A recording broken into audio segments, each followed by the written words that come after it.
Hey, it's Jose Galison of No Way Jose. I'm on the No Way Jose YouTube channel. I'm also just about everywhere you can find podcasts at, every podcatcher, all that shit. I'm on the Liberty Movement YouTube channel as well, which is also on BitChute. Today, our guest is Shane Hazel of the Radical Podcast. My first impression of him when I first saw him was like, Jesus Christ, that dude has a fucking amazing voice. I think we should start a fucking some sort of movement to get Scott Horton to have him be on his audiobook. Not that I don't like Scott's voice, but Jesus Christ. Today's topic is military culture, and so I figured it appropriate to bring him on because anyone knows anything about Shane, that's kind of his thing. He was in the military, Marines, all that good shit. Before we get into it, I just want to let you all know I just monetized. It's on patreon.com/NoWayJose2020. I don't know who the fuck took the No Way Jose handle, so fuck you. I don't. Just so you know, I don't have any delusions of making big bucks. I just like to stop losing money because they have to pay for the shit. So, and my wife's probably is on the end of probably getting pissed and be like, "What the fuck?" At least I can justify getting something out of it. So, with that, I'm gonna go ahead and bring on Shane. What's up, dude? Jose, what's happening, brother? What it do? Hey, dude, you're funny as shit, man. This guy with a voice coming on, like, I don't hate Scott Horton, but yeah, hey, Scott Horton, buddy, if you're listening, I'll do your damn book. I'll do an audio book for Scott Horton. That'd be a fucking kick-ass job. Are you kidding me? Yeah, no, the first time, funny, our first interaction was, you probably don't remember it, but because we started this group, the Liberty Movement, and fucking, I think you posted your podcast or something in there, and I listened to it. It's like, holy shit, like, dude's got like, I'm not gay or anything, but it's like, Jesus Christ, he makes me feel safe. Just booming, manly, but like weirdly kind of comforting voice. Yeah, just tell people, hey man, it's gonna be okay. You're gonna live through this. You know, yeah. It's ridiculous. Well, you've probably had to say that a few times. Maybe once or twice. I don't know why we're laughing. That's not funny. Oh, it's great. I can look back and be like, hey, fuck, I didn't die. Thank God. You know, like it's a good day. Yeah. So thanks for coming on, though. You want to go ahead and quickly introduce yourself to the audience? So let you know who you are, kind of deal. Yeah. My name's Shane Hazel. You guys may know me. I ran for U.S. Senate down here in Georgia, caused the runoff. Both Democrats and Republicans fucking hate my guts. I'm a Marine. I served over at First Force Reconnaissance Company from 2001 through the end of 2005. Before we became Mars. Some crazy stuff going on, obviously during those times. And I guess, I'm the host of Radical, started my own podcast. I've run for U.S. Congress before in terms of, I came out the first time as a Republican because that's how I grew up as a neocon and had to see behind the curtain myself. So I don't know, drove me away. I'm doing what I'm doing because it's just, I don't know, man, once you see fucking liberty and you realize what it is and how many people have been starved or never been shown it. It's just like, man, it consumes you. And you're just like, I got to do something, right? And, after a few Rothbard books and some Hayek and some Mises and all that fun shit, like you're just, let's go. Yeah, no, yeah. It's funny. We actually talked a little bit before, and I'm kind of having to hold back to not riffing that shit because a lot of people know this is a pseudonym. And I will drop a little nugget that I am a veteran. So just throw that out there. So it's kind of we talked about that a little bit. So I can identify with a lot of shit there. By the way, if you guys hear a cat meowing, we have an episode dropping actually today or tomorrow. I run a kitty cat business, and that one's all horned up right now. So that's probably why you hear it yelling. So yeah, I can't do shit about it. So whatever. I'll try to mute it when I can, but it is what it is. Like I said, we already went over your military, so that's kind of why I brought you on, because I wanted to talk about military culture, because that's kind of what I generally try to focus on. At least that's what I initially focused on when I started. Now I've done a little bit more political type stuff too, but I generally try to focus on the cultural side of things when it comes to this.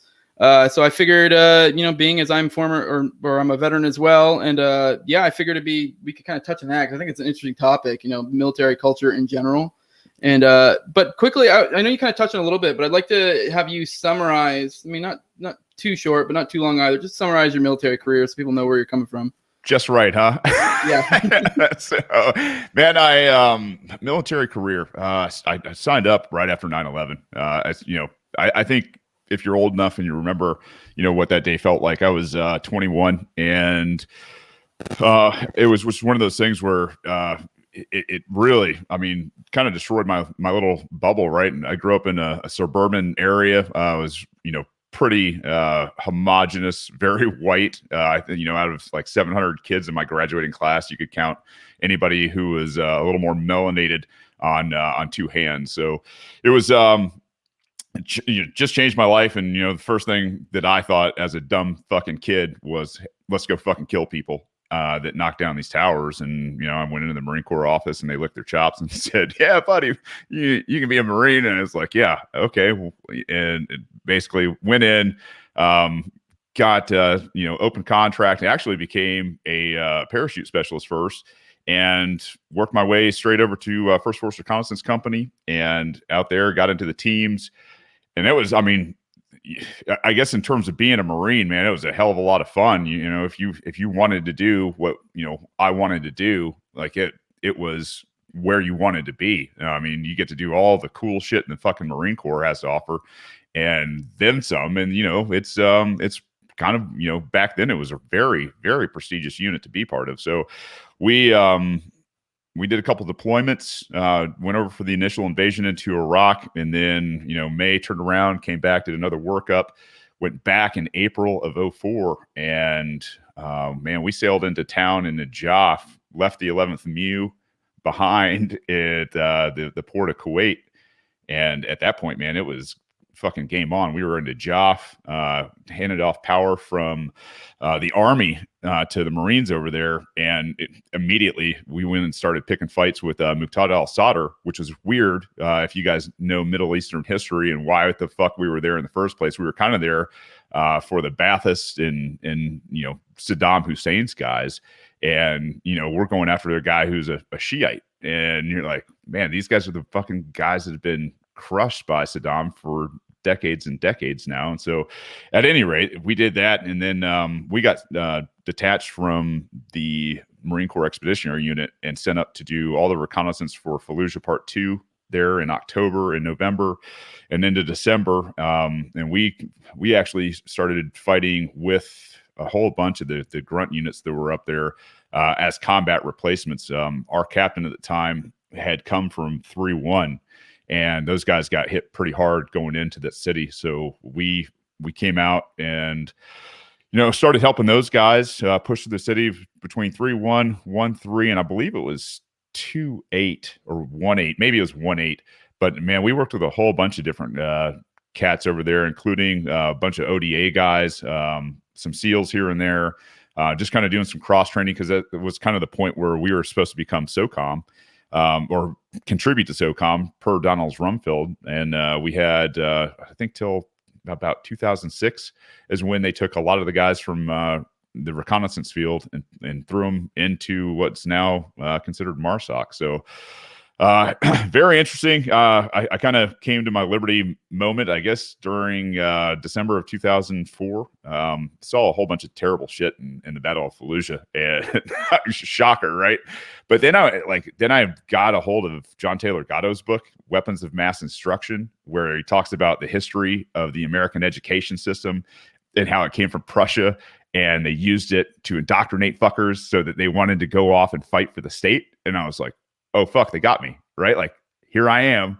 They've captured the American education system, or the compulsory government indoctrination system, as I so lovingly call it now. And yeah, man, that was kind of that moment where I was just like, fuck, something's wrong. Something's really, really wrong. And that kind of brought me to the idea that I was not going to stick around and do anything else with the military. And then obviously got out, and here I am.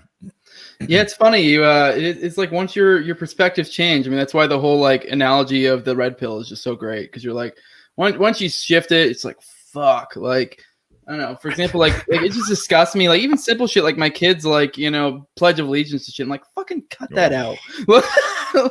Yeah, like why? Why do you pledge allegiance to a state full of fucking murderers and thieves? Like, fuck that, man.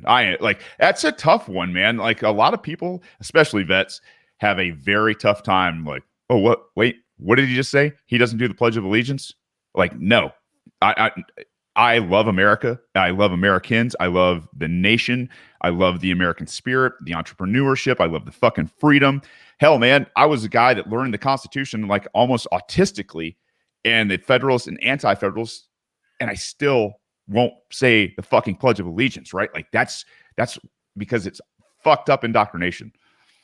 Yeah, it's funny. Even from like a constitutional perspective, the Pledge of Allegiance is kind of fucked. But like, yeah, I mean, it says a lot of good shit, right? Like it. That's why I mean, that's one of the reasons I ran off to the Marine Corps, right? Yeah. It's like, oh shit, man, I believe this stuff. I believe in justice and for everybody. Like, no, there ain't justice for everybody. Rich people don't go to fucking jail. Kidding me? No, it's funny. All right, I want to go on. I want to find out a little bit about you before the military because I have a theory. I mean, I've kind of always had a little bit of a theory that there's roughly two main types of people get like dragged into the military, and I kind of warriors and cocksuckers, and I don't mean that in like a demeaning kind of way, and like and sometimes they're both. Yeah, I mean sometimes it's a mixture of both, but there's those types that joined because like they're the sheepdog types. They wanted to do something right. They had that like innate like you're a young man and you want to just go fucking kill things for good reasons, like. You know what I mean? Like you are looking for a worthy war, a worthy battle, and like you get sucked into that. And then there's the other types who get sucked into like, oh, well, here's a fucking stable job or here's this place where I can, I find meaning or I can, I can scam the system. And like, I mean, you were the, you were the combat type. So like, you may not have that as much because I feel like most people going combat aren't really, I feel like it's going to weed out a lot of the cocksuckers. And by the way, I'm not meaning that demeaning way for anyone who's gay or anything like that. It's just like like I always call them the cocksuckers because they're just kissing ass kind of deal, and they're smoozing and playing all the right games, smoozing up to commanders and that kind of shit. So doing all the stuff they have to do to like advance their career, but at the end of the day, don't really give a fuck about people, and they didn't come in for I guess worthy reasons or what they thought were worthy reasons, which we'll probably get into later because that's you kind of get that red pill and you realize it's not. So I should have came in for the for the easy job and the retirement, right? Yeah. So, but yeah, I want to kind of get into like, I mean, I guess I could probably guess which one you are, but I kind of want to know who you were before the military. Like, I mean, I assume you would just guess sports and you just kind of were like that, like full of testosterone, young, dumb, and full of cum kind of deal, like you're ready to fucking go, Yeah, I mean, you grew up in a bubble in Northeast Georgia with Midwestern parents and all that kind of shit, right? GM and Ford and like all that stuff's just coursing through my veins. My dad's from Flint, my mom's from Midland, where Dow Chemical Company is, and so like two major like things of fucking America, right? And so anyway, my dad was kind of a Democrat growing up, kind of a union guy, and worked at GM. And then my mom, she was very, I guess, conservative. I don't think her mom and dad were, but she was kind of conservative. But it was more or less, a rights issue, right, and all that kind of stuff for her. So anyway, man, yeah, it was. I listened to guys like Neil Bortz growing up because my mom always had on talk radio. I played sports, pretty much anything and everything under the sun. I was a jock, but I kind of didn't hang out with jocks. I hung out with a whole bunch of different kind of guys, and so and to this day I still do. Just like the same guys back here at the house, lifelong friends and all that fun stuff. So is one of those things after like. We were a very high operations sports team. We won the state in football in '96 and in the largest class here in Georgia that you could. And that was a big damn deal. I mean, it was kind of, one of those defining moments in your young life at that point anyway. I mean, at 16, 17 years old, just had a phenomenal football career all the way through from the time I was 10, played a lot of baseball. And just things like that. But, it's one of those things where I also kind of grew up in a house. We were on the wrong side of the tracks, literally. So I went to, elementary indoctrination with a bunch of my lifelong friends. But when it came time to go to middle school, they redrew the district for me. And I was literally just like 500 feet on the other side of the tracks. And I couldn't go to school with my friends from elementary anymore. And so, we weren't in, like where I grew up in Gwinnett County is kind of at the time, it was very affluent. We were not affluent. And so, you go into school with kids who are just wearing all sorts of, crazy clothes and, new cars and shit like that, man. That wasn't, That wasn't how I grew up. I grew up, working summer jobs and doing that kind of stuff where most people, that I grew up with did not. So you kind of, you felt maybe a little bit different, maybe a little out of place. But still great people. Like, I can't say a whole lot of anything bad, especially about how they treated me. So, but yeah, that was lots of sports, lots of lifting weights, lots of just regular old, I don't know, fishing. That was one of I think probably my favorite things outside of school. Just go with my buddies and go get a line wet once in a while. Yeah, I mean, I identify with a lot of that, actually. I mean, there are a lot of differences, but yeah, it seems to be a lot of through line, especially it's like the jock types. Like, like I was a bit of a jock myself, so it's like I don't know, I feel like like I said, you're just a young man who's just like, you are essentially the warrior archetype, but then we're in a world where there's not really any wars to be had, but then you get sold on certain ones. Obviously, if we lived in Kapistan, we would be the type, so it'd probably be the private security force. But I don't know, man. I don't like being shot at anymore. I did that. That sucked. Yeah, it's funny. I'm older now, and so not to go too much. I kind of sort of tried to go the spec ops route, and then I failed out hard, which is like a theme in my life. What were you going for? JTAC or a parajumper? Okay. Like I said, not trying to go into too much, but all right. It was. I came from Air Force, so it wasn't even. It technically wasn't spec ops, but my recruiter sold me on it. So I was trying to go for a SEER instructor, and because I have bad vision, so it was the only it's funny. I actually trained for CCT for 6 months, and I got super good shape, and probably for one of two times in my life, I had a fucking rock hard 6-pack and shit. And then they're like, "Oh, you have bad eyes?" And I'm like, "Yeah." And they're like, "Well, I mean, we can give you SEER." Which I mean is really hard to get into, and because no one in my class since made it through all the way through the pipeline. So it's not a joke. I mean, it's definitely not anything like PJ or Marine Recon or some shit like that, but it's still not a joke. And then I fucking failed out hard. Just the only reason I even joined the military, not the only reason, I failed out pretty hard in college. So I got into college and just went buck wild and fucking flunked out everything my first semesters. And I was there on scholarship, so I was like, whatever, I got a free semester, so that's cool. Yeah, I mean, whatever. But yeah, God, what was my point? I had a fucking point, but I missed it. But yeah, no, I tried to go combat, but luckily I didn't end up going. Well, like I said, SEER isn't really combat, but I got sold on it like it was going to be, or I could make it go that way. But then I ended up filling out, and then and I ended up being in a non-combat role, which. I was getting at, I'm older now, and so I'm kind of glad that I didn't end up going that way, because I'm I don't have any desire for that shit. I'm more like the crotchety old man that you fuck with me, I'm more likely to shoot you than fight you. I mean, I can beat your ass. I mean, not you specifically, but I can beat most guys' ass, but I just don't really feel like it. It sounds like too much effort. Yeah. Too young to back down, but too old not to fight or something. Yeah, it's something like that. I know what you're talking about, but it's just I don't know. I think it's also something about being secure in yourself, where I don't have anything to prove. I don't really give a shit whether I can kick your ass or not. So it's I'd just rather just save the effort.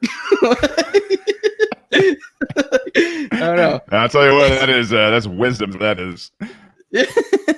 Yeah. Okay. So I want your thoughts on my rough categorization. Obviously, we touched on that. You came from really combat type area. So I kind of had the two categorizations of the cocksuckers and the fucking warriors. So did you see that much in where you were at in your realm, or not so much? Yeah. I definitely. I mean, let's just straight to boot camp, man. Obviously, with all my preconceived notions about what the military was, a lot of them started to get answered right then and there. Boot camp for me, man, I was guide day fucking one at pickup, and it was by the end of the day, they were like, "Here, you're the dude that's going to be holding that fucking guide on," and I never got fired, which I don't know, man. Those dudes gets fired. So during that time, though, it was one of those things where you got the it's just boot camp, and it sucks, and it's it's not hard, but you do shit, and sometimes people fuck up, and so at night as guide, you're like, hey man, you fucked up bad today or hard today, and we saw you do it. Not if you knew that it some of the time it was just the drill instructor fucking with everybody, right? If you didn't see it, it fucking didn't happen. So if if I would, say, hey man, you're on watch tonight, and that shitbird wouldn't fucking wake up and pull his watch, like, you started to see stuff like that happen. And then, by the end, I saw a whole bunch of people that I was just like, how the wait, you gave that guy an Eagle Globe and anchor? He's going to be a fucking Marine? Like, I don't agree with that, man. Like, that guy sucks. I'm his peer, and I can tell you, like, I would fucking drop that guy from the Marine Corps, and what we were told it was for the last 3 fucking months, like, just fucking, diehard warriors that you either die or you accomplish your mission, right? Like, that guy's not going to fucking die or accomplish the mission. He's like, that guy is going to hide a fucking hole as long as he can and try not to fucking die. That's it. So I got lucky enough to have dinner with, I say lucky enough, I guess. As the undergrad, I went out and had dinner with the colonel and the base sergeant major at that point. And they're like, what did you like? What would you change? Blah, blah, the fucking 3 questions. And I told them. And then I was like, man, I just want to tell you guys, I am shocked at who's getting fucking through here. Like, look at the fucking set on this guy. Like, he's a I don't know, Lance Corporal maybe at the time when I graduated, and I'm sitting here telling the colonel and the sergeant major how fucked up their training is, and like, the guys are getting through that shouldn't fucking get through it. At any rate, that's what I thought, man. I saw it right away. I saw guys that were running away from fucking problems. I saw guys that were running away from debt. I saw guys that were running away from their family. I saw guys that were running away from a lot of fucking shit, man. And I don't know. Like, I was running to something, to do something, and I felt bad, especially for the really, like 18-year-olds. I was 21, like I was almost 22 years old, and just been working my ass off, putting myself through school for the last 3 years straight. Summer working through the night at Home Depot, stocking shelves, getting up, taking the full course load the next day, and just repeat. And I was like, yeah, man, like, this is fucking easy compared to what real is out there, guys. Like, you get fed 3 times a day. You get 8 fucking hours of sleep easy. And what do? You're getting paid to do push-ups and pull-ups and fucking run. Like, shut the fuck up and let's just get going, man. So that's kind of how, I started seeing stuff, and obviously fairly motivated person and disciplined. So you start to see the people that aren't pretty quickly. It's funny, like I was kind of getting at with my little categorization, is those tend to be the ones that then learn to scam the system and generally go far, at least from my experience. You know what I mean? Like, not all of them. Some are just pieces of shit that can't conform, but they a lot of those ones learn how to snake the system, and they end up going far. And if anything, I noticed that the higher up you get, the more of a ratio of cocksuckers to warriors you get. It's like a lot of the warriors get sick of it and get out, or they become dead inside. So, yeah. I'll tell you what, the high guys that are not cocksuckers on the enlisted side in the combat arms, man, they are fucking. I'll tell you right, man. Like, I'll tell you right now. I went to a MARSOC retirement just for fun. One of my teammates was retiring as a master of guns up there, and he got up there in front of everybody. And the thing is, they knew it was coming. They knew the guys who were seniors, whether they were enlisted or officers, who talked about him getting out before. They're like, I can't wait to hear what no, we gotta stop. What his name is gonna like get up here and say, right? Like, they were like, this is gonna be interesting. And so he got up there and it was classy. It was fucking bomb dropper, mic drop, and then he was like, fuck, I'm out, man. Like, there are very few of those guys around. Yeah, no, that's true. I do think I kind of want to touch on a little bit how, like, the camaraderie that the military kind of brings. I do feel like there's it honestly just feels like a lot like sports is what it kind of feels like. You do end up having that, like, that very much that vibe of how you had in like high school sports and stuff, which, I guess it kind of lends a little bit to how, like, a lot of it's just like us never really growing up and kind of like continuing high school in a way, So I don't know if you had any thoughts on that, because I do think, especially for you being from combat, it's probably much more of a thing than it was for someone like me, Yeah, it's almost 20, well, not quite 20 years later, but it's one of those things where I get to reach back and, hang out with guys to this day. We're still, very close. We've got team texts and things like that go on very often. And, when you're, running through fucking like places like Fallujah and Najaf with dudes. And I'll tell you, man, like even some guys from like 3-1 that I met on the fucking battlefield, like we still talk all the time. Like it's that camaraderie when you're like just that sliver away from, death or dismemberment of some sort of fucking, catastrophic event. You're like, it does bond some people together because it's you still talk about it, and you get together with people that and you've gone through similar experiences with. Well, if you've gone through a bunch of almost like fucking perilous, crazy things that nobody fucking understands, like you talk to each other. And I think that's probably, helped me in terms of adjusting. I'm probably a little further down the liberty path than a lot of them. And that's okay. Like, we still love each other. And it's that thing where, I don't know, it's just that unbreakable damn bond. I don't care if a guy was completely, progressive, complete status, right? Like there's something about that guy that probably at one time where he saved my fucking ass is like, he's not a bad dude. He just has a different idea. And so it's what they say, I guess, no better friend, no worse enemy. And that's because, you jump through damn fire for any one of those guys. And you have, I guess. Yeah. Like I said, it's definitely not to the same extreme that my experience, because I didn't really have that kind of like, foxhole type thing. But, I also wanted to kind of touch on a little bit. I know we've kind of touched on it. It's been a through line a little bit throughout this, but I do feel like the military kind of praise and like perverts the natural and well-intentioned warrior nature of like young men. But then I think in turn makes it so much harder for them to realize what this fucking beast really is, like, and what it, like the nature of the beast that they're involved in. So I don't know if you had some thoughts on it. I mean, because one or two.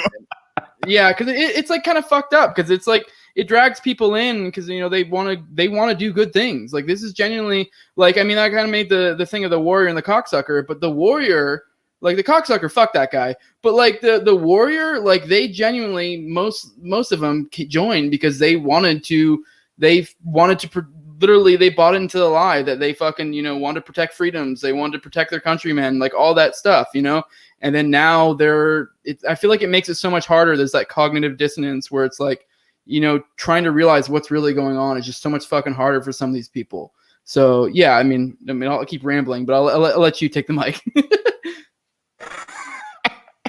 Yeah, the perversion of the warrior class here in America is, they spend tons and tons and tons of money every year just to do it, man. Like, seriously, when we started, doing all the shit that we do in terms of the sporting events here in America, right? Like you look at the NBA, the NFL, all these places, man, like once you're done and woke as fuck, right? You go into a ball game, man, and you're like, oh, Jesus Christ. Like we got jets flying over. How much fucking money is that? How much money is it, for that Jumbotron, the service members that we got out here in uniform that we're paying for to be at a ball game? I don't know, man. Like I see it, and you do the Pledge of Allegiance, you sing the fucking national anthem, like it just fucking goes round and round and round, and it's just amplified. And it's like, man, but it makes people feel good, right? Like it makes people, especially people who are growing up, their families who have never ever been around somebody that's like a real fucking, no kidding, crazy combat veteran. They're going, guys, we're not here to pee on your parade. We're not here to take a shit on America, right? Like we're here to open your eyes to the idea. First and foremost, look around. Do you feel fucking free? Do you feel the fucking liberty? Like, fuck no. What the fuck are we doing? What are we doing in terms of the propaganda? Like, oh, fuck yeah. I believe in this stuff and the cult of the state and all this shit that they fucking make us regurgitate from the time we're 5 fucking years old. Like, I don't know, man. I see that kind of stuff and I'm just like, yeah, that's perversion at its best. It takes the youngest, it takes unsuspecting people, it takes people who have never, ever experienced this kind of stuff. And it automatically just, like, it gives them something warm and fuzzy and something to like hug onto and that kind of shit. And you're just like, man, that's false. It's not real. It's a complete, it's all theater. And that sucks, man, because you know how it is. Like when first time you like, oh man, America isn't great. Like, oh, we're the bad guys. Fuck you. Like that's, like that's how I was. I was like, no, fuck it. We're not bad. We don't do bad shit. Oh shit. We do some terrible, terrible, god awful, murderous, fucking thieving around the world, man. It is. I mean, if we fucking win, we're going to win, right? Liberty's going to win when we fucking get to write the history books about this kind of shit and what happened with massive, massive governments, right? Like that's one thing I think, we get to take away from this is like the larger the fucking governments, the worse those governments were. They were awful, terrible tyrants. And it makes sense that, they want to, put it all under one damn umbrella to begin with. Like, you want to talk about fucking control. Holy shit. Anyway, I guess, the perversion, I mean, yeah, it's one of those things where, it makes it very tough to have conversations with, people who are just so fucking star-spangled awesome, and so proud of something that is so fucking fake. Like, man, it's tough. And, if I can be that, person that reaches out and says, hey, I was a neocon and I was a Marine and I saw it up close. And now I've spent the rest of my fucking life trying to tell other people, turn that shit off, like turn it off. I don't watch professional sports, because I'm too fucking busy probably most of the time. But at the same time, like that shit grosses me out, man. Like, I'm not going to participate in the fucking falsification and perversion of the warrior class in America. And what you get, obviously, if we were trying to fucking take over and make ourselves more free, our troops would be not protecting the people of the Capitol, right? Like, they would be in DC going, no, you got to at least get the fuck out of here, if not fucking prison. Like a no bullshit insurrection. Yeah, like a real assault, right? Like, I mean, not this fake ass fucking mob bullshit where, yeah, you know what? Some people were mad. They came up there. They maybe broke a couple things. Nobody burned anything. I think that the only people that, killed anybody were the fucking state again. A fucking helpless lady shot her right in the damn, neck or something. And you're like, yeah, well, look at all these peaceful fucking people. These guys could have come in there and burned that place down, killed people, shot people, stabbed people, ripped all the fucking art off the wall and that kind of stuff. Did that happen? No. Like, they went in, fucking a lot of went in through open damn doors and they stayed within the fucking velvet ropes, for God's sakes. Like, what kind of, that's a bullshit riot. Ask the fucking BLM. They're gonna be like, nah, that pussy's bullshit, man. You got to burn shit down. Like, those aren't riots. It's not assault, for God's sakes. Yeah, no, it was just a fun little meme fest is what that was. That's all. I mean, don't get me wrong. It was great in that regard. Yeah. Now they're all on, damn watch list and going off to prison, and it's gross. Like, and now and I don't know if you've got this down in Tampa, but my brother was telling me the other day, they're like, hey, there's a damn billboard out here from the FBI that's like, hey, if you know anybody that was in DC, if you got any connections, rat on your fucking neighbor. Right. And I was just like, whoa, man, the Orwell is really getting thick. Yeah, I haven't seen that one, but it's been getting really creepy here lately. But yeah, that's an understatement. Sure. Hey, so one question I was thinking about while you're going, is it a complete and utter knife to the heart like it is for me when you hear "thank you for your service"? Oh, dude, I just say, well, right? Like, you're like, do I have time to say what I need to say here? Sometimes I just nod and put my hand up and whatever, right? Like, it sucks. Yeah, it sucks. I can't do it anymore. Yeah. I mean, for me, I'm mostly thanks. Yeah, if I've got the time, Yeah, man, I'll be like, hey, I didn't serve this country. I served an international corporate government cabal, and we're not freer. You know, like for what I did, we're not freer. No, yeah, it's yeah, like I said, it's just like what my whole point with this is it is disgusting because it is just like there is something just beautiful and in my opinion and just masculine in a good positive way about the warrior class, but just the way that it's perverted by the military and just really even the police as well, just that because that's kind of like where they get siphoned off to because there's no real outlet for these types because I mean I feel like that is like a very primal thing for man, especially from like a young age, because we talked about earlier how now me and you are both older and we kind of don't have those same impulses. But I think there is some beneficial use to that, like that young, dumb, and full of cum kind of thing, where it's like I think there is like should be in a proper world a good outlet for that, but I don't really feel like we really have that unless you become like a professional fighter or some shit. But I mean, I don't really know like what else there is, and even then, it's kind of like you're not really doing that for anything but personal gain. Like I feel like there's something deep within man that's like I want to protect me and my own, like that's selfless sacrifice, man. That's one of those things that is not something anybody can buy in this world. It's not, you either have that or you don't. And it's a continuum. It's not like everybody's got it all the fucking time. But I'll tell you what, when you're that age and you feel like you're fucking indestructible and you could do some really great things in terms of really, I mean, seriously, like serving your community, doing charity in your community, whatever that is, man. It's not like you got to just be a warrior, right? Like a warrior is a servant.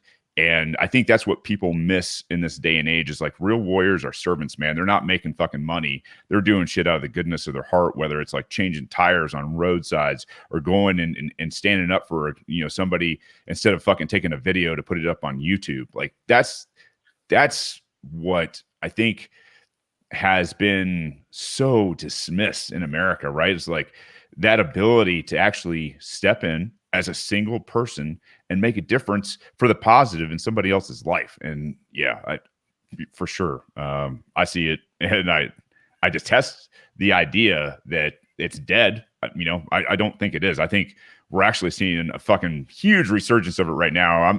I'm part of the Mises Caucus in the Libertarian Party, man, and holy shit, like the vets are flocking in right now. And I'll tell you what, man, it's fun to have guys like yourself, biting the bullet guys, veterans from voluntarism, and the rest of like Matt from Status Quo. And dude, I'm telling you, like I'm excited about what's happening in America with the real fucking warrior class. Yeah, I've gone on this a lot in my podcast, and I'm very white pilled right now, actually. Like, I mean, I do like, I was started out as very black pilled at the beginning of all this shit. And then like, I think I always say the black pill is kind of what got me white pilled because it's like kind of what got me more ready, more thinking, more reading, more whatever, and kind of got me to a better spot. And I am hopeful for the future. I would probably like to have you on another time because like we'll go more into that because I actually probably do have some minor disagreements with you because I'm more of like the agorist type, so I'm the non-voting anarchist type. But, I love it. But I mean, whatever. I mean, I'm not like I'm not like one of those ones. I always like caveat everything I say with I'm just some fucking dude and I could be wrong. So like, I mean, so while I don't necessarily see politics as being the path to like the solution or being a path to progress, I don't know. I could be fucking wrong.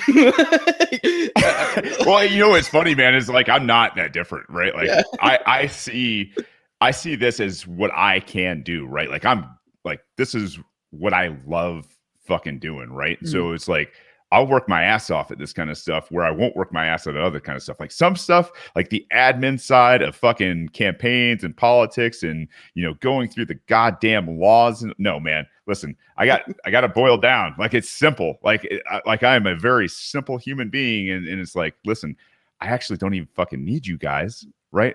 But I'm going to get you coming this fucking way. Like I'm going to start. It's for me, that's what I got to do. That's how I started. I was way outside of where I should have been. And you know what? Over time, great people just kept popping up in my life, whether it was through, you know, my own personal relationships or books or videos or podcasts or whatever the fuck it was. Like somebody kept bringing me fucking along, man. And you get to that point, right? Like, what do they say? The difference between a minarchist and an anarchist is about fucking 5 days, or a fucking Rothbard book or whatever. Yeah. Yeah, no, it was Anatomy of the State that did it for me. So that's definitely true. Yeah. And you know, to bring in Vin Armani a little bit, I know he said something once that really struck me, that he was like we think that we come to things through logic, but it's like really like his whole thing's the magic. And like he's talking about how like no, really it's like the magic is what brings you to it. Because like really it was Dave Smith that got me to read Anatomy of the State, which then was like, oh, okay. Yeah. But you know, like I said, I am a non-voting anarchist, so I don't believe in the like politics the way to go. But if I'm fucking wrong, I'm super fucking stoked there's people like you and the Mises Caucus around. So I mean, that's one of those things I'm still super on the fence about. Like, I don't fucking know. Like, well, it's a giant bullhorn, right? Like, I mean, seriously, even as a guy that didn't spend a fucking dime in a U.S. Senate election, man, shit's blowing up right now. Like, literally, the amount of interviews, the amount of contacts, like social media is out of control. It's crazy, and that gives me a bigger platform to shout about this kind of shit, right? And like some people take some from it. Some people will be like, I see what he's saying over there. You know, like I see it. And I'll tell you, that's what I think is within my wheelhouse. And you know, politics aside, like people see different ways to do this kind of stuff. And a lot of times they want to tell you how you should be doing stuff. Like, hey man, look, I'm good. I don't need, like, I appreciate it, but no thanks, right? And then there's some guys that get really fucking mad at you, and you're like, hey, chill the fuck out. If you think that's the way to go, then go show me how to do it, man. Like, cool. You know, this is my path. Go do your path, man. I'll support you. Like, just liberty more. Like, whatever you're doing, go do liberty as much as you fucking can. Yeah, that's where I'm at. Like, I was trying to get at, I'm not militant about this. This is kind of like ideas I've come to recently. And like, I've changed my mind on so many things so much in my life that to be so obstinate to where I'm like cunty to anyone who has different opinions than me is like, why? Because for all I know, 4 months later or a few days later, I could be like, read something or something changed my mind. They're like, oh shit, they were fucking right. You know, like it just doesn't make sense to me to be shitty. Because like, while I don't think that's the way, I'm like, like I said, I would like to have you on to talk about that more. Because like, I mean, but like, yeah, because I would like to go more into like a kind of like that type of thing. But at the same time, I'm still like my point being, I try not to be that like annoying fucking like, you know, you've seen the types, or the like super non-voting anarchist types, or just like, you know, this is the fucking way and that's that. And you're like, I mean, maybe they're right, because I mean, I kind of like generally agree with it, but at the same time, you're like, are you really that certain you're right? Like, I mean, I'm not. What are you doing to get them there, right? Like, hey man. You got to have an outreach program. Your sales suck. Yeah, and it's just like, I mean, I just don't understand being that certain about anything in life to where you're going to be like shitty to people, really. Like, we could all be in a fucking matrix for all we know. Yeah, exactly. I think I lost you for a minute there. That was fucking weird. I'm still there. All right. Anyways, we need to get back on topic. So I want to know about your transition out of the military and how that went for you, because I know it's a hard point for a lot of people. So I'm kind of curious how that went for you. Boy, you know, I think alcohol really saw me through. Some of it, I don't know, man. I left the Marine Corps a little dejected, ready to be fucking gone. And you know, before I was even out, I was enrolled out at University of Georgia. So I left Camp Pendleton, drove across the country. A couple days later, I was in class, and that was eye-opening. You know, I was a poli-sci and international affairs major out at UGA, you know, fucking 25 years old, couple combat tours like nobody's business. And I'm hearing, you know, about what they think the fuck is going on over there. And, you know, a lot of them were younger than I am, you know, like guys that had barely got their, you know, master's degree or some shit like that. And they're teaching a class. And, you know, so I don't know. I went out there, I drank a lot of beer, and I went to class and I passed. And, you know, I found some other Marines, man, that lived across from me in the same complex. I came home one time, and these assholes were just hanging off the fucking balcony, yelling at people, having a good time, man. And I was like, who are those fucking guys? And my roommate at the time, who was gay, he was like, man, those are Marines. And I was like, go fucking figure, right? So I went over, I introduced myself, said, hey, and still, good friends with those guys to this day. And you kind of take care of each other while you're there. It's, he's kind of speak the same language. You're older, like you're not 18 to 22, you're 25 and you've been around the world a few times. It's a very different, thing. And so I was out there for about a year and a half, and I got right into aerospace right after that and started traveling the world. And it was one of those things, man, where I in terms of like who I was professionally, I was a rock star, man. I was doing great. And that was fun. It was being a young guy around older guys, especially a lot of veterans that didn't have combat experience, right? Like, I did well, and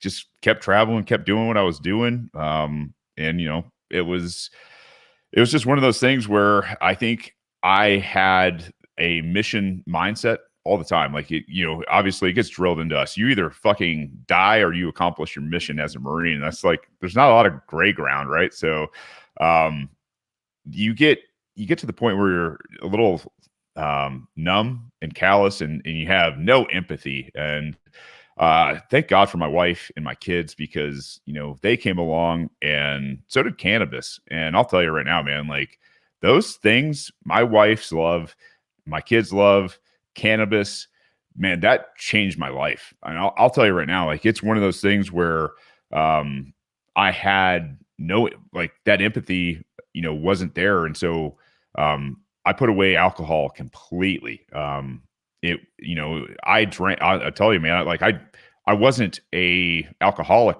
but I was definitely, I drank. Like I drank to get drunk. And, at that age, you got nothing to do the next day. So if you need to sleep in a little bit or something like that, it really doesn't matter. No kids, no wife, none of that kind of stuff when I was, younger and out. And so I guess I kind of, medicated that way unknowingly, but it was just party.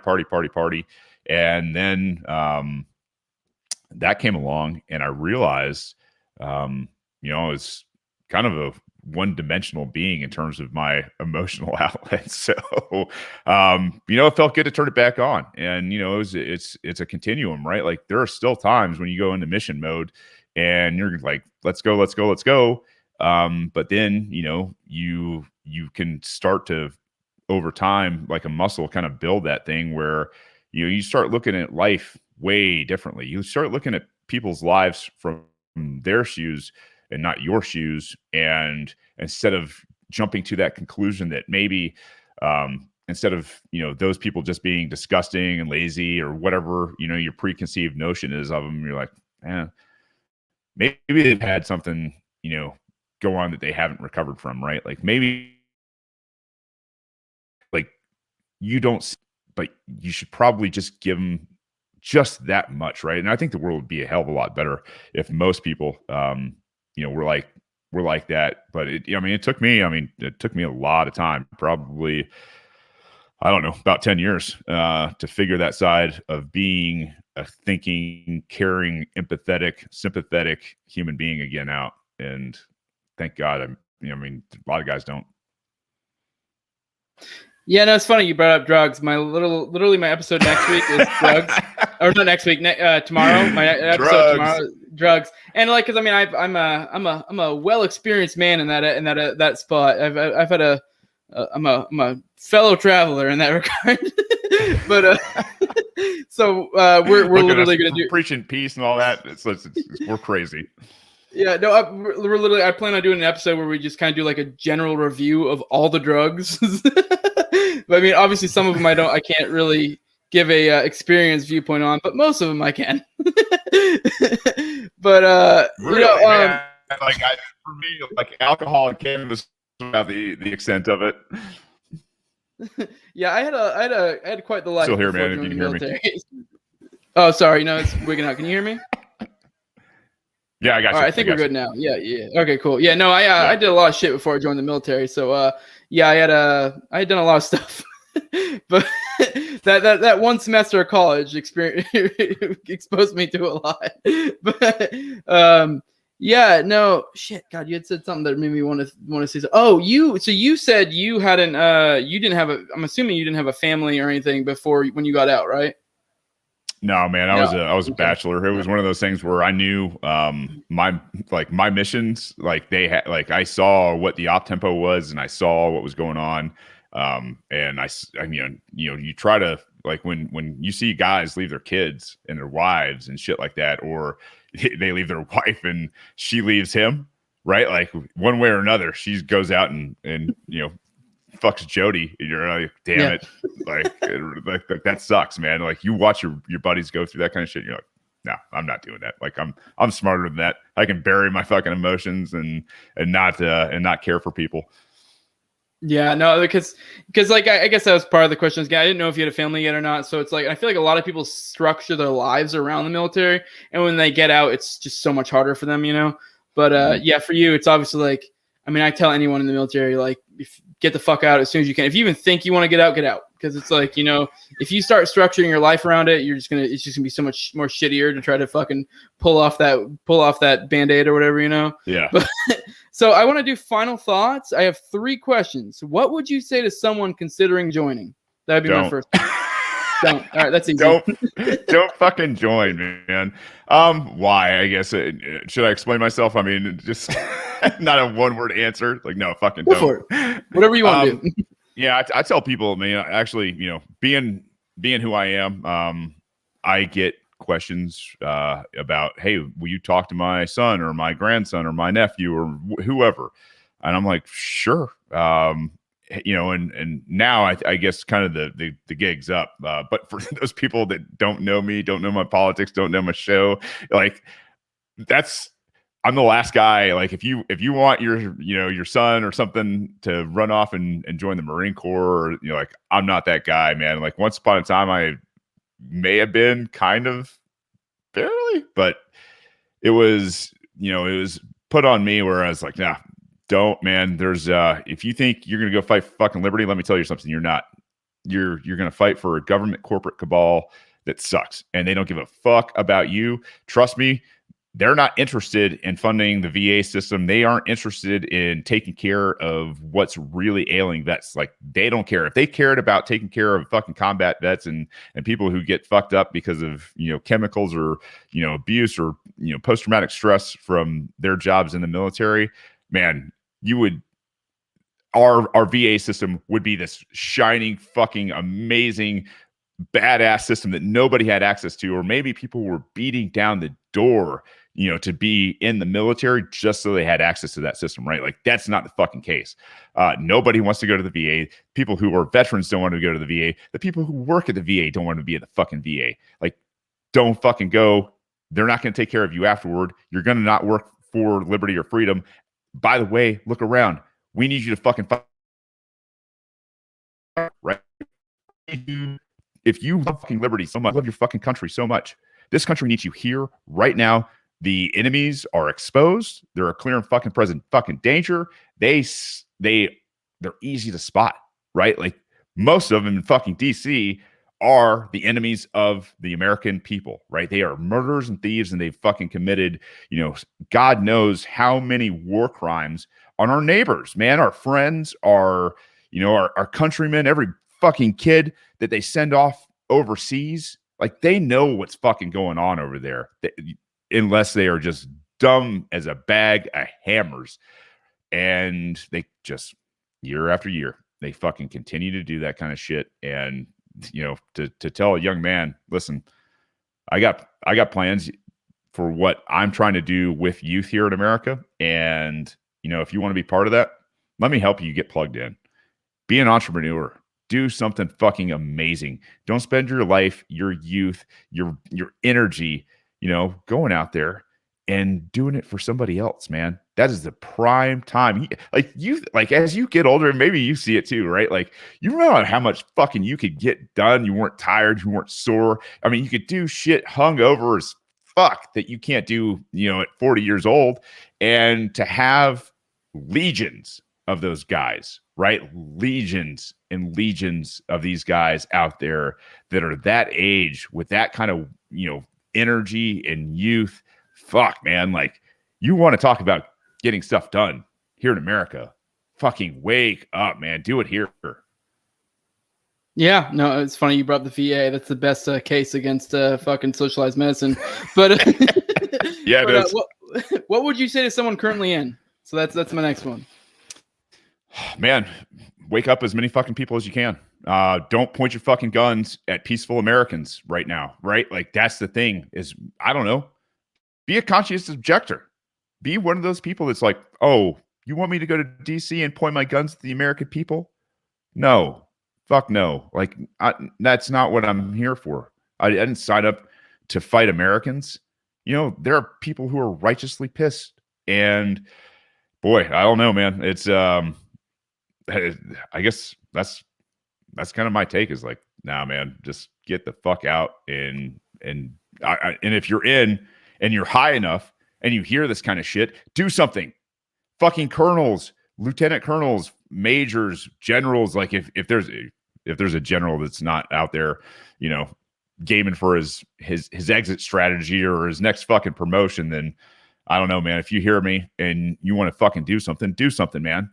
I mean, where are these guys that think that, it's a good thing still, what's going on here in DC? Like, holy fuck. If you guys can't see what's going on, oh, you need to reconsider, what you're fucking doing in the military. That's for damn sure. Yeah, those dudes are already looking for the next Raytheon contract. But but yeah, how about someone who's already out but still identifies themselves by their service? Like, they're wrapped up in that, Because I feel like that's a hard part for a lot of people, the whole cognitive dissonance. So yeah, man, I don't know. If your existence is tied to what you did yesterday in any aspect, right? Like, boy, I think it's not a useful way to use your life. I don't think, going around and getting your 10% off at Applebee's or Lowe's and shit is, what you should be going for. Like, there's a lot out there right now that, you thought maybe you fought for, that you served for, and things like that, man.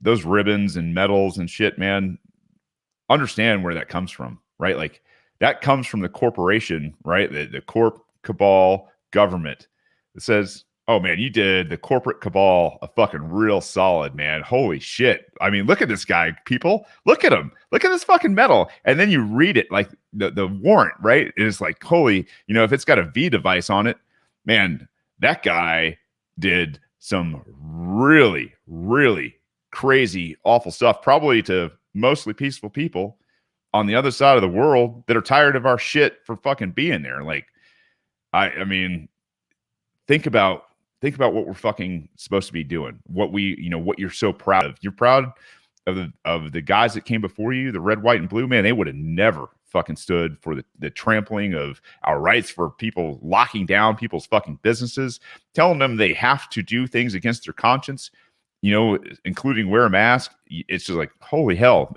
It's crazy that, I don't know. You feel so damn indoctrinated and belt fed and proud of something.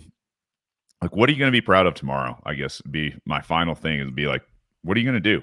What are you going to do now, man? Like, you're a warrior. You're proud. Fucking get the goddamn brass knuckles out. Start doing some push-ups again. Maybe change your fucking diet, and let's get back to work, because liberty, man, I don't know if it's dead, but it's about damn time to get out, the jump start, right? Like, oh, we know how boys used to do it in the past. Like, I don't want to do that shit, but goddamn, I'm not going to live like a slave and be told, how to run my life and what to wear on my face. Like, fuck this. Yeah, I feel like you gave me a little freedom boner there, so that's a good spot to fucking kill it on. I did want to kind of do a little side. I've always found it so fucking pitiful, the people who got so excited by their rack you know, when they're in their like their service, you know, fucking dress or whatever, and you like look how big my fucking rack is. It's like cool. Like who gives a fuck? Yeah. I mean, it's crazy. You see all that hardware, and you're like, man, wow. I mean, it's Yeah, one like, thing to have that. It's one thing to be like, make a big thing out of it and be like, oh, look at this. And like, shut the fuck up. yeah. Oh, I'll tell you what, man. Like I got to wear, I mean, just a personal, I think I went to 2 Marine Corps balls my entire time. That was the only time I ever wore like a uniform that wasn't a utility uniform, man. Like it's ridiculous. Yeah, I've always tried to avoid getting. If anything, I have always tried to avoid getting more because it's like then you got to update your rack and it's just a pain in the ass. So And they yell at you for it. Yeah. So all right, with that, go ahead and drop whatever plugs you got. This has been, by the way, this has been fucking awesome. I really enjoyed this episode. So I hope to do more in the future. Yeah, absolutely, man. Count me as a friend, and this is a good time, man. Like this is what I'm all about is coming and helping anybody I can. And this is, I mean, I wish more vets would get involved in this kind of stuff. So yeah, my plugs. I run Radical Podcast. It's all about right now. Well, I guess it's all about it's about liberty, man. I cover a whole lot of things. I cover radical people doing radical things, whether it's liberty, whether it's homesteading, whether it's hunting. What you know, I'm a guy's guy of jujitsu, you name it, man. Like it's a lot of fun. You can find it at radicalpod.com. It's on all the podcatchers out there. If you want to support it, it is radicalpod or patreon.com/radicalpod. And outside of that, man, I'm Shane T. Hazel on Twitter. And try to keep it as real as fucking possible out there. And, you know, until I get schwacked by fucking Zuck and Tom, man, those fucking tyrants, like, I don't know. I'll be around there. I'm also going over to this cool place. It's blockchain social media. I don't know if you guys know about it, but it's hiveonboarding.com. They've got things that look like Facebook, look like Twitter, look like YouTube, and it's blockchain. So it can't be deplatformed, and it's money and all that fun stuff. So I will be Shane Hazel over there. That's my handle. So anyway, it's early, and that's those are my plugs. I appreciate you having me on this on your show, man. It's a good damn time. Oh, no problem. Yeah, no, it's been great. Yeah, dude, I'm actually currently zucked right now, so it's. I'm sure you probably haven't watched the previous episode because I mean I'm not that big of a deal. But literally the thing they got me for was a Mussolini quote, which said, what does it say? It says fascism should more appropriately be called corporatism, since it's a mixture of the corporate and the state. And that's what they zucked me for. I'm like, that's the most fucking ironic thing you could zuck me for. Can't have that shit getting out, man. Yeah, no, it was a 30-day. Like, I'm like, what the fuck, dude? Like, I don't know. I was really raging about that one. I mean, I've been zucked a lot, but that one was like, that one's not even like, are you fucking kidding me? And the weird thing is they gave me a chance to fucking like be like, nah, that's not cool. And so it goes to a person to review it. And even the person still called it bad. So I'm like, dude, what the fuck?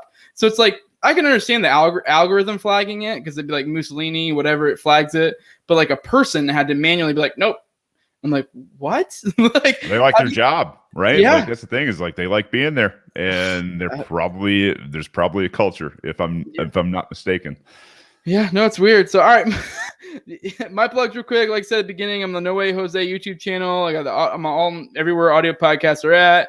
I'm on the Liberty Movement YouTube and BitChute channel. This episode will be on that because, like I've said before, the Liberty Movement YouTube or the Liberty Movement channel in general is for like cultural, non-political stuff, which we didn't really go too far into political. So that's why this is appropriate for that. So that'll be on there. You can contact me at the Liberty Movement Global at gmail.com. Like I said, I got the Patreon now at No Way Jose 2020. Yeah, like, share, subscribe, comment, all that shit. Dude, it's been fucking awesome. I hope to have you on again sometime. It was fucking great. I really did enjoy it. Appreciate it, Jose. Thank you, man. Yeah. All right, no problem. All right, deuces. Peace.